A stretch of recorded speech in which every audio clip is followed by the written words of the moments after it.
मध्ये मी कैलास सोनवणे आपले हार्दिक स्वागत करतो। सुरुवातीला पाहूया 24 तासातील ताज्या घडामोडी। लळिंग घाटात दुचाकी वाहन चालकास लुटणाऱ्या टोळीतील 2 जण जेरबंद। श्रीराम मंदिराजवळील श्रीराम मंदिर धाम महाद्वाराचे उद्घाटन। शिंदखेड्यात सजीव देखाव्यांसह शोभायात्रा काढून रामोत्सव साजरा। जिल्हा परिषदेची विशेष सर्वसाधारण सभा संपन्न। फिरदोस नगरातील मोबाईल शॉपच्या दुकानाचे कुलूप तोडून महागडे मोबाईल लंपास। अंतिम मतदार यादीत जिल्ह्यातील मतदारांनी आपली नावे असल्याची खात्री करून घेण्याचे जिल्हाधिकाऱ्यांचे आवाहन। दिनांक 3 व 4 फेब्रुवारी रोजी 18व्या विद्रोही मराठी साहित्य संमेलनाचे अंमळनेर येथे आयोजन। आणि श्रीराम नागरी सहकारी पतसंस्थेच्या वतीने गीत रामायणाचा कार्यक्रम संपन्न।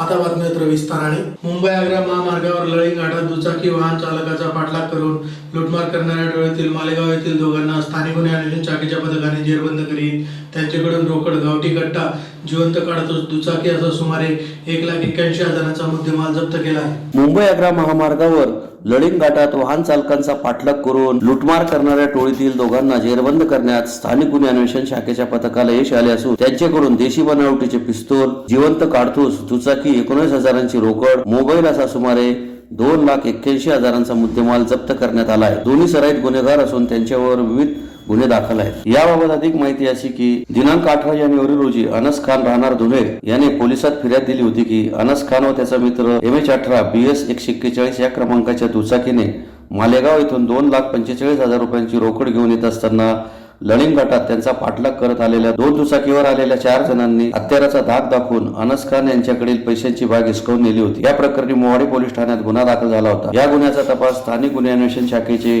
पोलीस निरीक्षक दत्तात्रय शिंदे यांनी सुरू केल्यानंतर त्यांना मिळालेल्या गुप्त माहितीवरून हा गुन्हा चेतन गणेश परदेशी व त्याचा साथीदार मोमीन मुजाहिद हुसेन अख्तर अहमद, हर्षल उर्फ लहान्या देवदास जाधव, विवेक बिकन परदेशी, अजय पाटील व हर्षद कांडी राहणार मालेगाव यांनी केला असल्याचे कळाले। यावरून पुढील तपास सुरू केला असता चेतन परदेशी व मोमीन मुजाहिद हुसेन मुख्तार अहमद दोन्ही राहणार मालेगाव यांना त्यांच्या राहत्या घरातून पकडण्यात आले। त्यांची चौकशी करण्यात आली असता चेतन परदेशी याने गुन्ह्याची कबुली दिली व 13,000 रुपये रोख, 1,00,000 रुपये किमतीची दुचाकी, 40,000 रुपये किमतीचा देशी बनावटीचा कट्टा, 2 जिवंत काडतुसे व 10,000 रुपये किमतीचा मोबाईल हँडसेट असा 1,65,000 रुपये किमतीचा मुद्देमाल त्याने पोलिसांना काढून दिला। तसेच मोमीन मुजाहिद हुसेन मुख्तार अहमद याने 6,000 रुपयाची रोकड, आधार कार्ड व 10,000 रुपयांचा मोबाईल हँडसेट असा 16,000 रुपयांचा मुद्देमाल पोलिसांना काढून दिला। पोलिसांनी 1,81,000 रुपयांचा मुद्देमाल जप्त केला आहे। दोन्ही गुन्हेगार हे सराईत असून चेतन परदेशी याच्या विरुद्ध मालेगाव कॅम्प व मालेगाव छावणी पोलीस ठाण्यात तर मोमीन मुजाहिद हुसेन मुख्तार अहमद याच्या विरुद्ध मालेगाव शहर पोलीस ठाण्यात यापूर्वी गुन्हे दाखल झालेले आहेत। सदरची कारवाई जिल्हा पोलीस अधीक्षक श्रीकांत दिवरे, अप्पर पोलीस अधीक्षक किशोर काळे यांच्या मार्गदर्शनाखाली स्थानिक गुन्हे अन्वेषण शाखेचे पोलीस निरीक्षक दत्तात्रय शिंदे तसेच पथकातील पोलीस उपनिरीक्षक अमरजित मोरे, बाळासाहेब सूर्यवंशी, श्याम निकम, संजय पाटील, हेमंत बोरसे, प्रल्हाद वाघ, पंकज खैरमोडे, मच्छिंद्र पाटील, संतोष हिरे, मच्छिंद्र सपकाळ, कैलास महाजन, सुशील शेंडे, अमोल जाधव, हर्षल चौधरी, राजू गेते आदींनी केली। दिनांक 18 जानेवारीला एक फिर्यादीने अशी बातमी दिली होती की तो जेव्हा लळिंग घाटाच्या इथून जात होता तेव्हा MH18 BS 0141 या मोटरसायकलवरनं 4 इसम आले होते आणि त्याच्याकडे 2,25,000 रुपयाची थैली होती। ती थैली त्यांनी बळजबरीने चोरून हिसकावून रॉबरी करून नेलेली आहे। त्या अनुषंगाने माहिती काढली असता आपल्याला अशी गोपनीय माहिती मिळाली की याच्यामध्ये एकूण 5 आरोपी इन्व्हॉल्व आहेत। त्यांची नावं आहेत चेतन गणेश परदेशी, मोमीन मुजाहिद्दीन हुसेन, हर्षद उर्फ लहान्या देवीदास जाधव, विवेक बिकन परदेशी, अजय पाटील आणि हर्षद कोंडे अशी नावं आपल्याला समोर आली। त्या अनुषंगाने आपण ट्रॅप लावला असता मालेगावमध्ये आपल्याला चेतन गणेश परदेशी आणि मोमीन मुजाहिद्दीन हुसेन मुख्तार अहमद राहणार इस्लामपुरा मालेगाव या दोघांना आपण तात्काळ अटक केली आहे। त्यांच्याकडनं आपण 1 KTM मोटरसायकल, 1 गावठी कट्टा, 2 जिवंत काडतूस आणि 500 रुपयाच्या एकूण 35 नोटा असा एकूण आपण 1,81,000 रुपयाचा मुद्देमाल देखील जप्त केलेला आहे। चेतन गणेश परदेशीवर याच्यावर पूर्वीचे 2 गंभीर गुन्हे आहेत मालेगाव कॅम्प आणि मालेगाव छावणी पोलीस स्टेशनमध्ये आणि मुख्तार अहमद याच्यावर देखील मालेगावला एक गंभीर गुन्हा आहे। त्याच्यामुळे आता उर्वरित 4 आरोपी अटक करण्याचं बाकी आहे। दोघांना आता अटक केलेली आणि तपास चालू आहे। सर सांगितलं दोन्ही मालेगावचे आहेत, त्यांच्यावर जे गुन्हे आहेत ते देखील मालेगावचे आहेत। धुळे शहरातील आग्रा रोडवरील श्रीराम मंदिर येथे बांधण्यात आलेल्या श्रीराम मंदिर धाम महाद्वाराचे उद्घाटन सोमवारी सायंकाळी स्वामीनारायण मंदिराचे प्रमुख आनंद जीवन स्वामी यांच्या हस्ते संपन्न झाले। धुळे येथील मंडोरे प्रतिष्ठान व अग्रवंशी ग्रुप यांच्या सौजन्याने शहरातील आग्रा रोडवरील श्रीराम मंदिर येथे बांधण्यात आलेल्या श्रीराम मंदिर धाम महाद्वाराचे उद्घाटन सोमवारी सायंकाळी स्वामीनारायण मंदिराचे प्रमुख आनंद जीवन स्वामी यांच्या हस्ते संपन्न झाले। या प्रसंगी माजी स्थायी समिती सभापती वालीबेन मंडोरे, चेतन मंडोरे, एकविरादेवी मंदिराचे ट्रस्टी सोमनाथ गुरव, भाजप महानगर जिल्हाध्यक्ष गजेंद्र अंपळकर, माजी महापौर प्रतिभा चौधरी, कमलाकर अहिरराव, सुनील अग्रवाल, राकेश अग्रवाल, संजय अग्रवाल, माजी नगरसेवक विजय जाधव आदी उपस्थित होते। 527 वर्षानंतर आराध्य देव प्रभू श्री रामचंद्र अयोध्यात विराजमान झाले आहे। त्या अनुषंगाने धुळे शहरात जी पुरातन वास्तू आहे श्रीराम मंदिर आग्रा रोड येथील भव्य प्रवेशद्वाराचे आज लोकार्पण केले। मंडोरे प्रतिष्ठान अग्रवंशी ग्रुपतर्फे लोकार्पण झाले। स्वखर्चाने आम्ही ते केलेले आहे। धुळे शहरासाठी असे समाजसेवक उपक्रम आम्ही पहिलेही राबवलेला आहे। स्मशानभूमी येथे भगवद्गीतेचे 15वे श्लोकाध्यायाचे बी लोकार्पण आम्ही या माध्यमातून केलेलं आहे। भविष्यात असेच सामाजिक उपक्रम आम्ही करत राहणार आहोत। आज 1992 जे बाबरी मस्जिद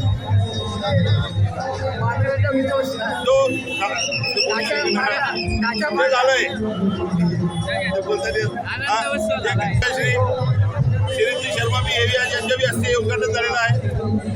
अयोध्या येथील प्रभू श्रीराम मंदिराच्या प्राण प्रतिष्ठा सोहळ्यानिमित्त शिंदखेडा येथे सजीव देखाव्यांसह भव्य अशी शोभायात्रा काढून रामोत्सव साजरा करण्यात आला। अयोध्या येथील प्रभू श्रीराम मंदिर प्राण प्रतिष्ठा सोहळ्यानिमित्त शिंदखेडा शहरात भव्य दिव्य शोभायात्रा काढून रामोत्सव साजरा करण्यात आला। शोभायात्रेत आदिवासी नृत्य, राम लक्ष्मण हनुमान यांचे सजीव देखावे सादर करण्यात आले होते। या शोभायात्रेत शालेय लेझिम पथक, कलशधारी महिला, हे राम गौशाळा गौरीकडून आकर्षक श्रीराम प्रतिकृती, मल्लखांब, बालगोपाल भजनी मंडळ, महिला भजनी मंडळ आदी सहभागी झाले होते। जवळपास 1 किलोमीटर जागा शोभायात्रेने व्यापून घेतली होती। शहरातून निघालेल्या या विशाल शोभायात्रेने शहरवासियांचे लक्ष वेधून घेतले होते। शोभायात्रा किसान हायस्कूल ते मेन रोड, माळेवाडा, भगवत चौक, शिवाजी चौक, कचेरी चौक, गांधी चौक, देसाई गल्ली, गणपती मंदिर तर समारोप दक्षिणमुखी मारुती मंदिर येथे करण्यात आला। शोभायात्रेत मोठ्या प्रमाणावर शहरातील विविध शाळेचे शालेय विद्यार्थी, महिलांचा मोठ्या प्रमाणात सहभाग दिसून आल्याने शहरात भक्तिमय वातावरण निर्माण झाले होते। सदर शोभायात्रेचे आयोजन सकल हिंदू समाज शिंदखेडा शहराच्या सर्व पदाधिकाऱ्यांच्या प्रयत्नाने करण्यात आले होते। यामुळे संपूर्ण शहरात रामोत्सव साजरा झाल्यासारखे वाटले। हिंदूंचे आराध्य दैवत प्रभू श्रीराम उत्सव हा साजरा होत आहे। अयोध्या येथे आज दिनांक 22 रोजी प्रभू श्रीरामाची प्राणप्रतिष्ठा करण्यात त्या पार्श्वभूमीवर शिंदखेडा शहरात भव्य दिव्य असं शोभायात्रेचे आयोजन सकल हिंदू समाजाच्या वतीने करण्यात आलेलं आहे। त्या निमित्ताने काल दिनांक 31 रोजी भव्य बाईक रॅलीचे आयोजन करण्यात आले होते। आज शोभायात्रेचे आयोजन करण्यात आले। यात लेझिम पथक, देखावा, सजीव देखावे, श्रीरामाची भव्य मूर्ती, लेझिम पथक, कलशधारी महिला असा यात समावेश आहे। याचप्रमाणे हा शोभायात्रेचा मार्ग किसान हायस्कूल इथून सुरुवात होऊन तो दक्षिणमुखी मारुती मंदिर ते समारोप होणार आहे। धुळे जिल्हा परिषदेची विशेष सर्वसाधारण सभा मंगळवारी दुपारी जिल्हा परिषदेच्या काही यशवंतराव चव्हाण सभागृहात अध्यक्ष धरती देवरे यांच्या अध्यक्षतेखाली संपन्न झाली। धुळे जिल्हा परिषदेची विशेष सर्वसाधारण सभा मंगळवारी दुपारी जिल्हा परिषदेच्या काही यशवंतराव चव्हाण सभागृहात जिल्हा परिषद अध्यक्षा धरती देवरे यांच्या अध्यक्षतेखाली संपन्न झाली। यावेळी विषय समित्या सदस्यांची 7 रिक्त जागांची निवड प्रक्रियाही राबवण्यात आली। सर्वसाधारण सभेत विषय पत्रिकेवर एकूण 22 विषय घेण्यात आले होते। तसेच साल्टेक ते डोमकानी रस्त्याच्या 85 लाखाच्या कामास प्रशासकीय मान्यता बाबतही विषय घेण्यात आला होता। विषय पत्रिकेवरील सर्व विषयांवर सखोल चर्चा करून सर्व विषय मंजूर करण्यात आले। या प्रसंगी जिल्हा परिषद अध्यक्षा धरती देवरे, उपाध्यक्ष देवेंद्र पाटील, मुख्य कार्यकारी अधिकारी शुभम गुप्ता, शिक्षण सभापती महावीरसिंह रावल, कृषी सभापती हर्षवर्धन दैते, महिला बाल कल्याण सभापती संजीवनी सिसोदे, समाज कल्याण सभापती कैलास पावरा, अतिरिक्त मुख्य कार्यकारी अधिकारी चंद्रकांत पवार, उपमुख्य कार्यकारी अधिकारी भाऊसाहेब आकलाडे, प्रकल्प संचालक गोटे यांच्यासह प्रशासकीय अधिकारी व जिल्हा परिषद सदस्य मोठ्या संख्येने उपस्थित होते।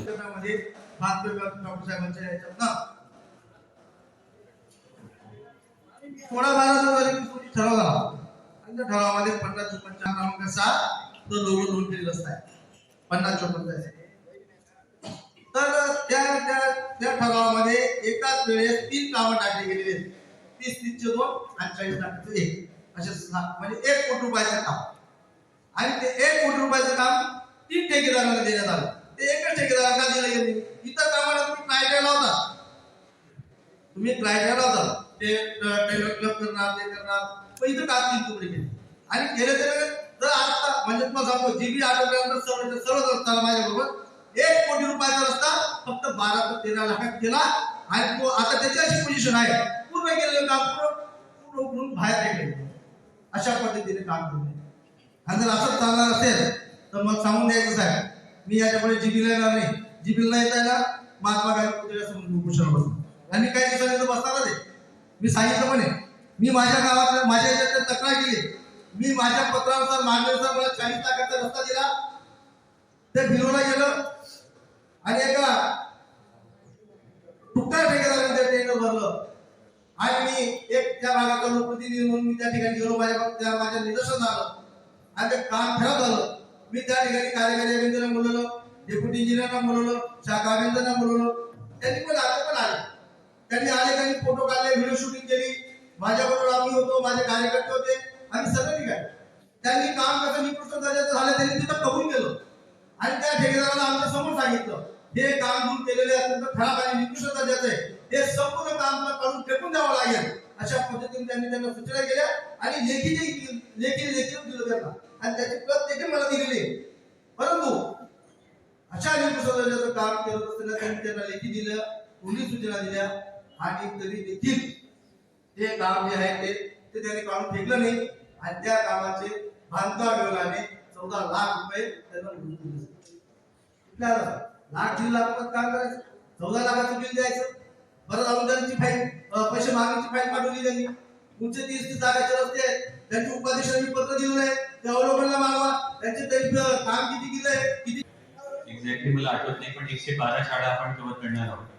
त्यामध्ये 1 किलोवॉटचा सोलर पॅनल आहे, एक आपली टीव्ही आहे, जो सॅमसंगचा फ्लॅट बोर्ड पण म्हणतो आपण, त्याप्रमाणे इंटरॅक्टिव्ह बोर्ड आहे. त्यामध्ये एक लॅपटॉप आहे आणि एक ई लर्निंग सॉफ्टवेअर पण समाविष्ट आहे त्यामध्ये, जेणेकरून मुलांना वीज नसताना सुद्धा शिकता आला पाहिजे. आणि तसेच ई लर्निंग सॉफ्टवेअर आहे, ते वेगवेगळे वर्गनिहाय त्यांनी तयार केलेलं आहे, जो त्याचं एज्युकेशन मटेरियल आहे. तर त्याचा वापर करून सुद्धा सिलेबस कव्हर करण्यामध्ये मुलांना सहयोग होतो. मटेरियल आहे आणि सोलर आहे. नाही आहे, आता आपल्या टीचर्सला लॅपटॉप वापरता येते, कारण भरपूर काम ते मोबाईलवर करतात. मोबाईल आणि लॅपटॉप एक सारखाच आहे, त्यांना लॅपटॉप हो. म्हणून याच्यामध्ये ई लर्निंग सॉफ्टवेअरचा समावेश आहे की त्यांना त्याच्यामध्ये फक्त नुसतं युट्यूब न वापरता त्यांना विविध प्रकारचे ई लर्निंग मटेरियल सुद्धा मुलांना दाखवला पाहिजे. जे आपला इंटरॅक्टिव्ह मटेरियल असतो त्यामध्ये व्हिडिओचा पण वापर करतो आपण, टेक्स्टचा पण वापर करतो, पिक्चर्सचा पण वापर करतो. तर बरेच प्रकारचे त्या मटेरियलचा वापर करून मुलांना शिकतात.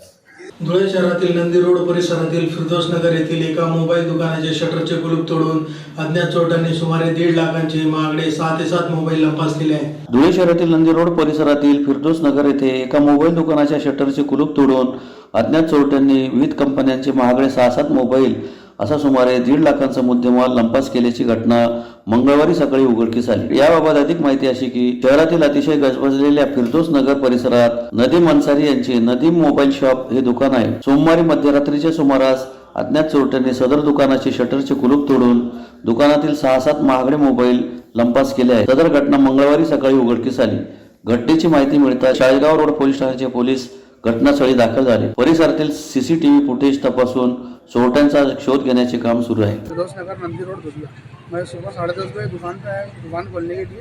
तो यहाँ पे ताला दोनों खुला हुआ था मेरा दुकान का, और ये सलाई यहाँ पे किनारे रखी हुई थी, जिससे मतलब दुकान तोड़े, ताला तोड़ के गटर में डाल दिए थे।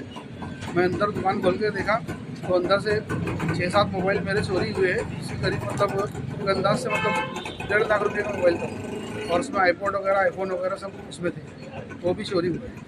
आगामी होणाऱ्या लोकसभा व विधानसभा निवडणुकीच्या पार्श्वभूमीवर अंतिम मतदार यादी जाहीर झाली असून जिल्ह्यातील मतदारांनी आपले नाव मतदार यादीत असल्याची खात्री करून घ्यावी असे आवाहन निवडणूक निर्णय अधिकारी तथा जिल्हाधिकारी अभिनव गोयल यांनी पत्रकार परिषद घेऊन केले आहे. आगामी काळात होऊ घातलेल्या लोकसभा व विधानसभा निवडणुकीच्या पार्श्वभूमीवर अंतिम मतदार यादी जाहीर करण्यात आली असून दिनांक 1 जानेवारी 2024 या अहर्ता दिनांकावर आधारित मतदार यादीचा विशेष पुनरीक्षण कार्यक्रम हाती घेण्यात आला होता. त्यानुसार या यादीत 7163 मतदारांची निव्वळ वाढ झाली आहे. जिल्ह्यातील मतदारांनी आपले नाव मतदार यादीत असल्याची खात्री करून घ्यावी असे आवाहन निवडणूक निर्णय अधिकारी तथा जिल्हाधिकारी अभिनव गोयल यांनी जिल्हाधिकारी कार्यालयाच्या सातपुडा सभागृहात झालेल्या पत्रकार परिषदेत केले. यावेळी माहिती देताना त्यांनी सांगितले की विशेष संक्षिप्त पुनरीक्षण कार्यक्रमाअंतर्गत ऑक्टोबर 2023च्या यादीत 39,216 नवीन मतदार नोंदणी व स्थलांतरित मतदार 4,773 असे एकूण 43,989 मतदारांची नाव नोंदणी झाली. तसेच 36,826 मतदारांची वगळणी करण्यात आली. त्यामुळे अंतिम मतदार यादीत 7,163 मतदारांची निव्वळ वाढ होऊन एकूण मतदारांची संख्या 17,27,475 इतकी झाली. यात साक्री 3,48,714, धुळे ग्रामीण 3,87,955, धुळे शहर 3,34,510, शिंदखेडा 3,27,255, शिरपूर 3,29,041 इतक्या मतदारांची नोंद झाली आहे. पत्रकार परिषदेस जिल्हाधिकारी अभिनव गोयल यांच्यासह उपजिल्हा निवडणूक निर्णय अधिकारी अरविंद अंतुर्लीकर हे उपस्थित होते. विशेष पुनरीक्षण कार्यक्रम याची अंतिम मतदार यादी प्रसिद्धी आज होत आहे. विशेष करून ऑक्टोबर 2023 तेव्हापासून आपण संक्षिप्त पुनर्निरीक्षण कार्यक्रम म्हणजे स्पेशल समरी रिव्हिजन हाती घेण्यात आला होता कार्यक्रम. आणि या कार्यक्रमांतर्गत 39,216 नवीन मतदार नोंदणी झाली आणि स्थलांतरित मतदार असे 4,773 असे एकूण 43,989 नवीन मतदारांची नोंदणी झाली. आणि त्याचप्रमाणे 36,826 मतदारांची वगळणीही करण्यात आली, डिलिशन करण्यात आले. त्यामुळे अंतिम मतदार यादी आपली जी आहे त्याच्यात 7,163 मतदारांची नेट ॲडिशन म्हणजे टोटल वाढ एकत्रित झालेली आहे. आज रोजी आपली जे मतदार यादी आहे ते पब्लिश होत आहे. एकूण मतदारांची संख्या 17,27,475 आहे. काही गोष्टी मी सांगू इच्छितो. विशेष करून BLOs, महिला बचत गट, अंगणवाडी सेविका, सेवाभावी संस्था यांच्या सहकार्यामुळे महिलांच्या जे मतदार नोंदणी आहे याच्यामध्ये लक्षणीय वाढ झालेली आहे. मतदार यादीतील जे स्त्री पुरुष गुणोत्तर अगोदर 936 वर होता ते वाढून आता 939 म्हणजे 3 अंकांनी तो वाढलेला आहे. विशेष करून इलेक्शन कमिशनच्या भर जे नवीन मतदार आहेत त्यांची नोंदणीवर असते. म्हणून 18 ते 19 या वयोगटामध्ये 9,831 मतदारांची नव्याने नोंदणी झालेली आहे. आणि 20 ते 29 म्हणजे तेही युवक ग्रुप आहे. या वयोगटात 14,661 मतदारांची वाढ झालेली आहे. म्हणजे दोन्ही कॅटेगरीमध्ये आपण चांगलं काम केलेलं आहे. खानदेशातील अंमळनेर येथे दिनांक 3 व 4 फेब्रुवारी रोजी 18व्या विद्रोही मराठी साहित्य संमेलनाचे आयोजन करण्यात आले असल्याची माहिती किशोर डमाले यांनी धुळे येथे पत्रकार परिषद घेऊन दिली. खानदेशातील अंमळनेर येथे दिनांक 3 व 4 फेब्रुवारी रोजी 18व्या विद्रोही मराठी साहित्य संमेलनाचे आयोजन करण्यात आले असल्याची माहिती विद्रोही सांस्कृतिक चळवळीचे राज्य संघटक किशोर डमाले यांनी धुळे येथे पत्रकार परिषद घेऊन दिली. अंमळनेर हे कर्मभूमी राहिलेल्या साने गुरुजींच्या 125व्या जयंती वर्षाच्या पार्श्वभूमीवर विद्रोही साहित्य संमेलनाचे आयोजन करण्यात आले आहे. संमेलनाच्या अध्यक्षस्थानी ज्येष्ठ ग्रामीण साहित्यिक प्राध्यापक डॉक्टर वासुदेव मुलाटे यांची निवड करण्यात आली आहे. संमेलनाचे उद्घाटक म्हणून आंतरराष्ट्रीय लोकप्रियता लाभलेले व्यंगकवी संपत सरल व दोनदा साहित्य अकादमी विजेते प्रख्यात उर्दू साहित्यिक रहमान अब्बास यांची उपस्थिती लाभणार आहे. सदर 18व्या विद्रोही मराठी साहित्य संमेलनाच्या यशस्वी आयोजनासाठी अंमळनेरसह खानदेशातील धुळे जिल्ह्यातील विद्रोही साहित्यिक व समविचारी नेते, पदाधिकारी, कार्यकर्त्यांचे विविधांगी योगदान लाभत आहे. त्याचाच भाग म्हणून संमेलनाच्या आयोजनात आणि संयोजनात सर्वसामान्यांचे देखील हातभार लागावेत आणि प्रातिनिधिक योगदान मिळावे यासाठी 1 मूठ धान्य दान आणि 1 रुपया देणगी मोहीम धुळे शहरातील ऐतिहासिक आग्रा रोडवरील छत्रपती शिवाजी महाराज पुतळ्यापासून महात्मा गांधी पुतळ्यापर्यंत आव्हान फेरीचे आयोजन बुधवार दिनांक 24 जानेवारी रोजी दुपारी 4 वाजता करण्यात आले आहे. सदर पत्रकार परिषदेला विद्रोही मराठी साहित्य चळवळीचे राज्य संघटक किशोर डमाले, प्रवर्तक साथी अविनाश पाटील, अंमळनेर संयोजक प्राध्यापक डॉक्टर लीलाधर पाटील, LJ गावित राज्य पदाधिकारी यांच्यासह खानदेश साहित्य परिषदेचे अध्यक्ष प्राध्यापक डॉक्टर सदाशिव सूर्यवंशी, ऐराणी साहित्य परिषदेचे अध्यक्ष प्राध्यापक भगवान पाटील, अंकुर साहित्य संघाचे धुळे जिल्हाध्यक्ष प्राध्यापक राम जाधव आदी उपस्थित होते. विद्रोही सांस्कृतिक चळवळीच्या वतीनं 18वे विद्रोही साहित्य संमेलन अंमळनेर जिल्हा जळगाव या ठिकाणी 3 आणि 4 फेब्रुवारीला संपन्न होत आहे. महाराष्ट्राचे प्रख्यात ग्रामीण साहित्यिक डॉक्टर वासुदेव मुलाटे हे या संमेलनाचे अध्यक्ष आहेत. प्रख्यात हिंदी कवी संपत सरल हे या संमेलनाचे उद्घाटक आहेत. तर प्रख्यात उर्दू कादंबरीकार आणि साहित्य अकादमी विजेते लेखक रहमान अब्बास हे प्रमुख पाहुणे म्हणून उपस्थित राहणार आहेत. आत्तापर्यंत महाराष्ट्रामध्ये 17 विद्रोही मराठी साहित्य संमेलनं हे आयोजित करण्यात आलेले आहेत. अखिल भारतीय मराठी साहित्य संमेलन हे शासकीय खैरातीवर कोटीच्या कोटी उड्डाणं घेत आज 7 कोटी रुपये संमेलनाला खर्च करत आहे. सरकारनं हे पैसे बंद करावेत आणि अखिल भारतीय मराठी साहित्य संमेलनाला अनुदान देण्याच्या ऐवजी त्यांनी हे पैसे आत्महत्याग्रस्त शेतकरी कुटुंबांच्या मुलांना शिकवण्यासाठी वापरावेत. शाळांमध्ये आता मराठी शाळा ते बंद करतायत, त्या मराठी शाळा जिवंत ठेवण्यासाठी हे पैसे वापरावेत. हे पैसे या उच्च जातवर्गीय साहित्यिकांच्या सरबराईसाठी वापरू नयेत. आणि म्हणून आम्ही मुठभर धान्य आणि 1 रुपया विद्रोहीसाठी अशी मोहीम घेत विद्रोही मराठी साहित्य संमेलन भरवत आहोत, ज्यातून देणाऱ्याला अहंकार वाटणार नाही आणि घेणाऱ्याला न्यूनगंड वाटणार नाही असं दान स्वीकारत आम्ही मोहीम चालवलेली आहे.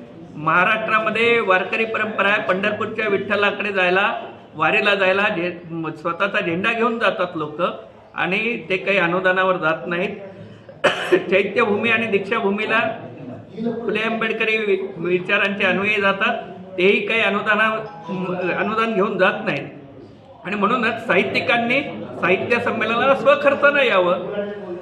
त्याच्यासाठी अनुदान कशाला आणि सरबराई कशाला, म्हणून त्यांचं अनुदान सरकारनं बंद करावं अशी विद्रोही सांस्कृतिक चळवळीची मागणी आहे. धुळ्यातील श्रीराम नागरी सहकारी पतसंस्थेतर्फे अयोध्या येथील श्रीराम मंदिर प्राणप्रतिष्ठा सोहळ्यानिमित्त गीत रामायणाच्या कार्यक्रमाचे आयोजन करण्यात आले होते. यावेळी कारसेवकांचा सत्कार करण्यात आला. धुळे येथील श्रीराम नागरी सहकारी पतसंस्थेच्या वतीने अयोध्या येथील श्रीराम मंदिर प्राणप्रतिष्ठा सोहळ्यानिमित्त शहरातील नंदनवन प्रॉपर्टी पंचायत समिती कार्यालयासमोर येथे गीत गायनाचा कार्यक्रम संपन्न झाला. यावेळी कारसेवकांचा सत्कारही करण्यात आला. प्रभू श्रीरामांचे आदर्श त्याग चरित्राची माहिती व्हावी या उद्देशाने सदर कार्यक्रमाचे आयोजन करण्यात आले होते. इंदोरचे प्रसिद्ध कथाकार गायक पंडित अभय मानके व अमृता मायके यांनी श्रीरामांवरील हिंदी व मराठी गीते सादर केली. यावेळी बाबरी मस्जिद येथे जे काही कारसेवक गेले होते त्यांचा सत्कार करण्यात आला. तसेच शालेय विद्यार्थ्यांसाठी घेण्यात आलेल्या मला समजलेले श्रीराम या विषयावर घेण्यात आलेल्या निबंध स्पर्धेतील विजेता स्पर्धकांना पारितोषिकाचे वितरणही करण्यात आले. या प्रसंगी पतपिढीचे संस्थापक अध्यक्ष विशाल केले, चेअरमन रवींद्र खानकरी, संजय नाईक यांच्यासह